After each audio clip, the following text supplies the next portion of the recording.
व्यासपीठावरील सर्व मान्यवर, उद्धव साहेब, आदित्य साहेब, रश्मी वहिनी आलेल्या आहेत. एका शिवसैनिकाच्या, कार्यकर्त्याच्या, पत्रकाराच्या मागे ठाकरे कुटुंब कसं उभं राहतं ह्याचं हे आजचं उदाहरण आहे. मी अतिशय भावनिक झालेलो आहे आज. हल्लीच्या काळामध्ये पुस्तक प्रकाशन करणं, पुस्तक लिहिणं हे फार कमी लोकांच्या ताकदीचं असतं. लिहिणारे तर खूप आहेत. मी विविध वर्तमानपत्रांमध्ये सतत लिहित असतो, पक्षाची भूमिका मांडत असतो. साहेबांनी, आदित्य साहेबांनी मला प्रवक्तेपदाची जबाबदारी दिलेली आहे, त्यामुळे ते माझं काम आहे, ते माझं कर्तव्य आहे. आपली भूमिका लोकांपर्यंत पोहोचवणं हे आजच्या काळामध्ये फार कठीण आहे, कारण वर्तमानपत्रातले संपादकसुद्धा बरेचदा विचार हा करतात की विरोधी पक्षातल्या लोकांचे लेख छापून काय मिळणार आहे आपल्याला. उद्या जर आपण ते छापले तर आपल्या जाहिराती बंद होतील. पण तरीही माझे जे संपादक, लोकसत्ताचे गिरीश कुबेर असोत, नवशक्तीचे प्रकाश सावंत असोत, प्रकाश सावंत असोत, सुराज्याचे राकेश टोळे असो, मुकेश माचकर तर मार्मिकचे आमचेच आहेत. ह्या सगळ्यांनी स्वतःहून की नाही तू लिही, तू चांगलं लिहितोयस अशा पद्धतीने देशातल्या सत्तेच्या, राज्यातल्या सत्तेच्या विरोधात लिहिणारं सुद्धा कोणीतरी असलं पाहिजे. कारण आता सगळ्यांनीच जी आपली तलवार जी आहे ती टाकलेली आहे. कोणीच हिम्मत करत नाही.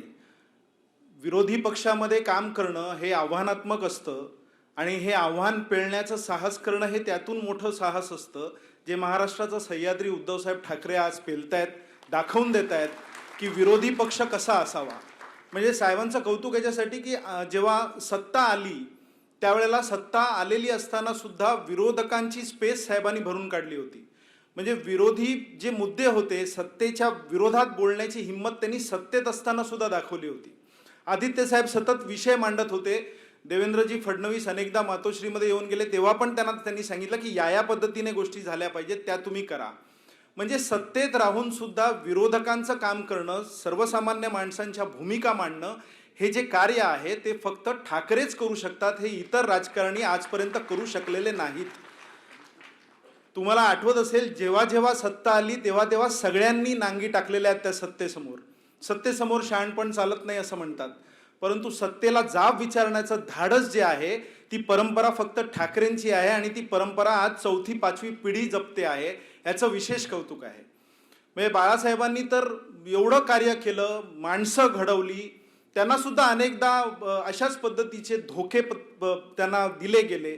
उद्धव साहेबांवर तर इतका अन्याय केला, म्हणजे उद्धव साहेबांचं चुकलं काय हेच आम्हाला कळत नाही.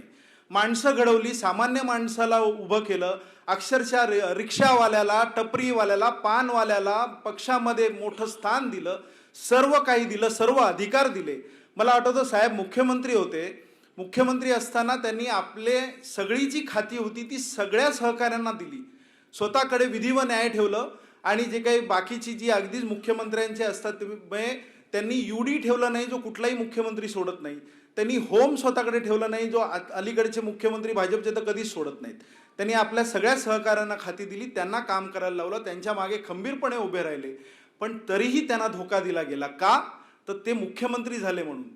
म्हणजे ठाकरे कुटुंबाने फक्त सर्वसामान्य कार्यकर्त्यांना मोठं करायचं आणि जेव्हा कार्यकर्ता म्हणून, जेव्हा पक्षातले नेते म्हणून, मला आठवतंय या सगळ्या घटनांचा मी साक्षीदार आहे, उद्धव साहेब म्हणत होते की मी स्वतः मुख्यमंत्री होत नाही, मी माझ्या शिवसैनिकाला करतो. तेव्हा शरद पवार साहेबांनी सांगितलं होतं की नाही उद्धव, हे तुम्हालाच जमणार आहे, कारण हे सगळे जे माझ्याबरोबरचे आणि काँग्रेसचे जे दिग्गज लोक आहेत हे तुझ्या एखाद्या नवख्या मुख्यमंत्र्याला जेरी सांगतील.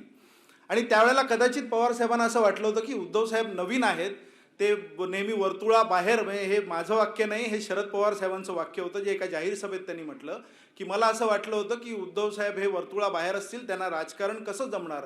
परंतु जेव्हा प्रशासक म्हणून, मुख्यमंत्री म्हणून जेव्हा त्यांनी काम करायला सुरुवात केलं त्यावेळेला ते सर्वोत्कृष्ट मुख्यमंत्री ठरले आणि पूर्ण त्यांनी ताकद लावून, आपल्या सगळ्या सहकाऱ्यांना ताकद देऊन महाराष्ट्र घडवला.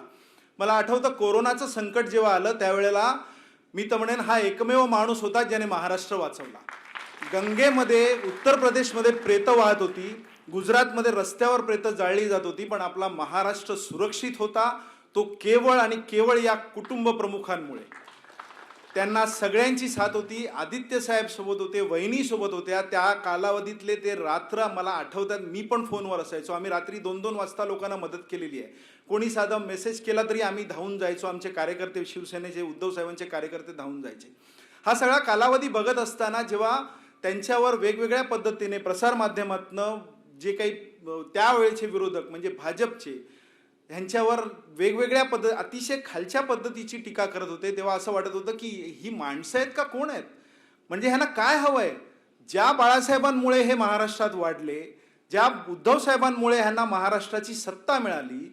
आता उद्धव साहेबांना दोष देण्या एवढा मी मोठा नाही, पण उद्धव साहेबांनी नरेंद्र मोदींना पंतप्रधान केलं हे मी जाहीरपणे सांगतो. ते म्हणाले होते, मला आठवतंय, तर बांद्रा BKCला कार्यक्रम होता आणि उद्धव साहेब म्हणाले, नरेंद्रभाई आप नेतृत्व करो, हम आपके साथ है. एवढं सगळं करून सुद्धा, त्यांच्या मागे खंबीरपणे उभं राहून सुद्धा त्यांना काय मिळालं, त्यांच्याच बाबतीत असं का घडलं. पण हे सगळं समोर पाहताना एक गोष्ट मी जी जवळून पाहतो, उद्धव साहेब इतके खंबीर आहेत की ते या सगळ्या संकटांना सामोरं जाताना नेहमी सामान्य शिवसैनिकाचा आणि सामान्य माणसाचा विचार करतात. ज्या पद्धतीचे जेव्हा आम्ही एखादी भूमिका मांडतो, ते भूमिका मांडताना सुद्धा मला बरेचदा आदित्य साहेबांचं, उद्धव साहेबांचं मार्गदर्शन असतं. वर्तमानपत्रातले लेख लिहिताना कोणते मुद्दे असायला पाहिजेत ह्याचं मार्गदर्शन मला उद्धव साहेब करत असतात. म्हणजे ते लेख जेव्हा आम्ही लिहितो त्यावेळेला असं वाटतं की हे लेख छापल्यानंतर ते किती लोक वाचतील मला माहिती नाही, परंतु ती भूमिका लोकांपर्यंत जाते. ती भूमिका जेव्हा जाते त्याचं एक संकलन व्हावं अशी इच्छा अनेक वर्षापासूनची माझी होती. मला विशेष कौतुक करायचं आहे ते मुळे साहेबांचं, कारण प्रकाशन व्यवसाय हा अतिशय कठीण आहे, त्याच्यात लागणारा पैसा हा अतिशय म्हणजे कष्टाने मिळवलेला पैसा असतो. आणि आजच्या काळात तर पुस्तकं वाचली किती जातील आणि खरोखरच ती घेतली किती जातील हे माहिती नाही. पण त्यांनी हे धाडस केलं.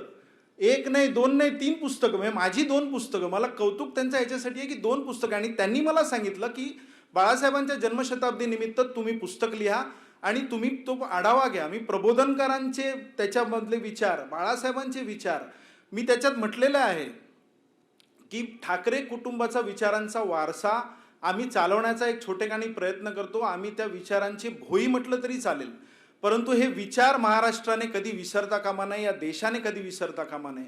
ठाकरेंनी या देशाला जे दिलं ते सामान्य माणसाला ताकद कशी द्यावी, त्याला नेतृत्व कसं द्यावं, हे शिकवण ठाकरे कुटुंबाने या देशाला, या राज्याला दिलेली आहे.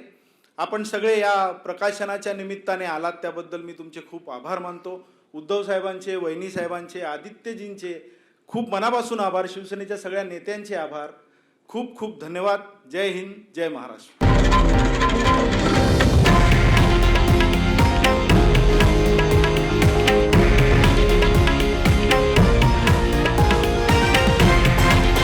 हे आहे देशातील नंबर 1 न्यूज नेटवर्क आणि आपण पाहत आहात TV9 मराठी, एकमेव.